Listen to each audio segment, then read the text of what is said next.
La victoire c'est bien, mais le partage c'est plus important.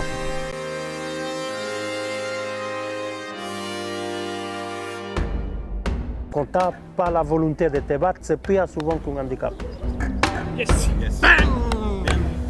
Oh. Bravo. Si certains ont déjà le privilège de connaître Manuel de Los Santos, d'autres pourraient rapidement trouver en lui un modèle inspirant. Privé de sa jambe gauche depuis 2003 et un grave accident de la route, le golfeur à béquilles continue de creuser un sillon qui se veut plus conséquent chaque année. Invité de prestige de la 10e édition de l'événement nordiste Swing Ton Handicap, il a d'abord tenu à véhiculer son message d'engagement. Ça va porter à les valides, à les jeunes handicapés, à la famille, à les mères, à les pères, qui sont des enfants handicapés qui pensent qu'ils ne peuvent pas faire rien. Aujourd'hui, à travers ça, ça va les permettre, quand ils me voient moi, quand ils voient un jeune homme, ah mais mon fils, elle est né comme ça, mais il peut jouer au golf.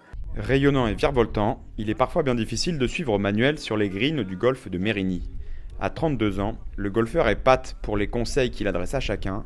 Le parrain de l'événement, Sébastien Corchia, est conquis.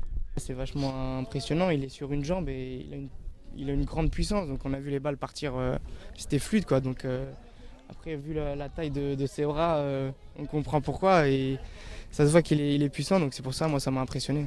Manuel de Los Santos fait partie de ces sportifs difficiles à classer, toujours à la limite entre le génie et la normalité.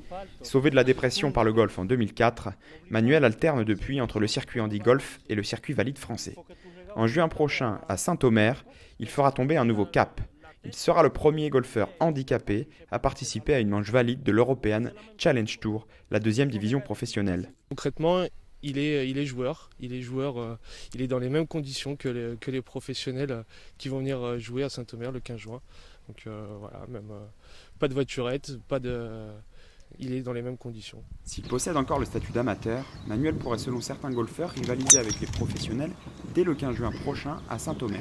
Mais avant de pouvoir avancer sereinement sur les greens européens, il lui restera un dernier objectif majeur, obtenir enfin la nationalité française après des années de résidence en région parisienne.